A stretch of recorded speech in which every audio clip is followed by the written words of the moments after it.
Liars, proud father, speak!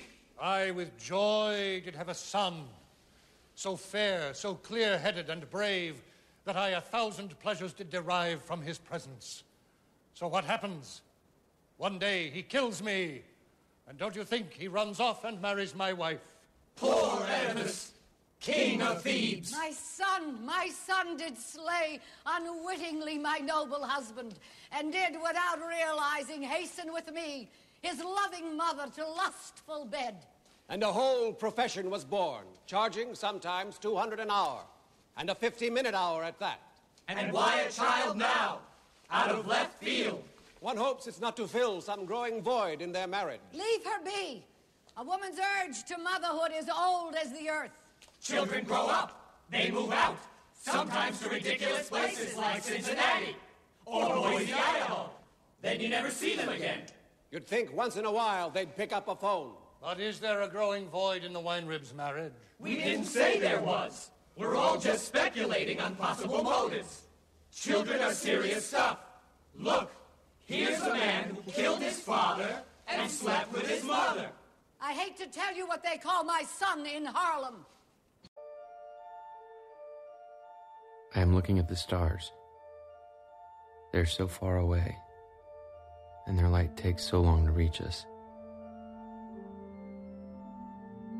All we ever see of stars are their old photographs. Now I was really on my own. I could not shut out the sense of loneliness. It came upon me again, as it had on that day when we had split up to search for Michael Beadley, only with double the force. Until then, I had always thought of loneliness as something negative, an absence of company, and of course something temporary. That day I had learned that it was much more. It was something which could press and oppress, could distort the ordinary and play tricks with the mind. Something which lurked inimically all around, stretching the nerves and twanging them with alarms, never letting one forget that there was no one to help, no one to care. It showed one as an atom adrift in vastness, and it waited all the time its chance to frighten, and frighten horribly. That was what loneliness was really trying to do, and that was what one must never let it do. To deprive a gregarious creature of companionship is to maim it, to outrage its nature. The prisoner and the cenobite are aware that the herd exists beyond their exile. They are an aspect of it. But when the herd no longer exists, there is for the herd creature no longer entity. He is a part of no whole, a freak without a place. If he cannot hold on to his reason, then he is lost indeed, most utterly, most fearfully lost, so that he becomes no more than the twitch in the limb of a corpse. They call me Dr. Manhattan. They explain the name has been chosen for the ominous associations it will raise in America's enemies.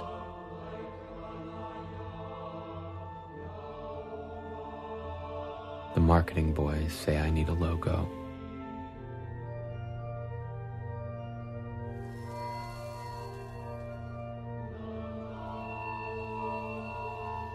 If I'm to have a symbol,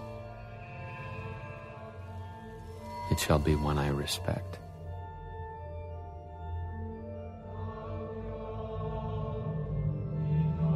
You have the first question. Dr. Manhattan, as you know, the doomsday clock is a symbolic clock face analogizing humankind's proximity to extinction. Midnight representing the threat of nuclear war. As of now, it stands at 4 minutes to midnight. Would you agree that we're that close to annihilation? My father was a watchmaker. He abandoned it when Einstein discovered that time is relative. I would only agree that a symbolic clock is as nourishing to the intellect as a photograph of oxygen to a drowning man. So you're saying there is no danger? Even in a world without nuclear weapons, there would still be danger.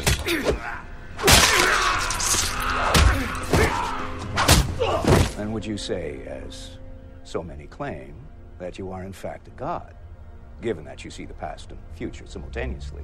I can only see my own past, my own future. I am not omniscient. Doug Roth, your question. Speaking of your past, Dr. Manhattan, do you remember a man named Wally Weaver? Yes.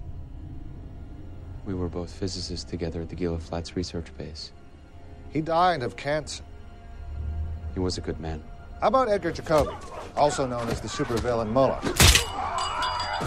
You encountered him several times in the 60s. Battles, conflicts. Did you know that he has cancer as well? I wasn't told. And what about General Anthony Randolph? He was your handler when you first started working for the government. Cancer. You're suggesting I was the cause. From where I'm standing, it's starting to look pretty conclusive. Even if that's the case, it's irrelevant. A live human body and a deceased human body have the same number of particles. Structurally, there's no difference. I'm teleporting the reactor to Karnak now. Exactly how does the Trill brain work? It's quite complicated, actually. First of all, there are 2 cerebral nuclei. 2? One in the symbiont and one in the host. 2 brains. And these 2 brains talk to each other? Like 2 computers linked together. That's very clear, Doctor. Thank you. I believe that magic is art, and that art, whether that be writing, music, sculpture, or any other form, is literally magic.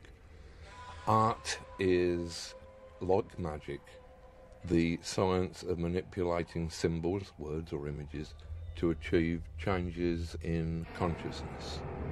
The very language of magic seems to be talking as much about writing or art as it is about supernatural events. A grimoire, for example, the Book of Spells, is simply a fancy way of saying grammar.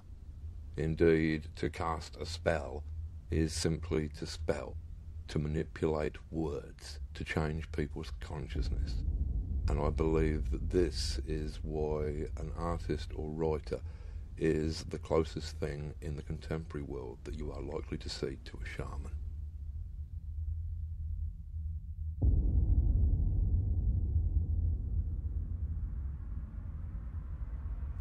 I believe that all culture must have arisen from cult. Originally, all of the facets of our culture, whether they be in the arts or the sciences, were the province of the shaman. The fact that in present times this magical power has degenerated to the level of cheap entertainment and manipulation is, I think, a tragedy. At the moment, the people who are using shamanism and magic to shape our culture are advertisers. Rather than trying to wake people up, their shamanism is used as an opiate to tranquilise people, to make people more manipulable. Their magic box of television, and by their magic words, their jingles, can cause everybody in the country to be thinking the same words and have the same banal thoughts all at exactly the same moment.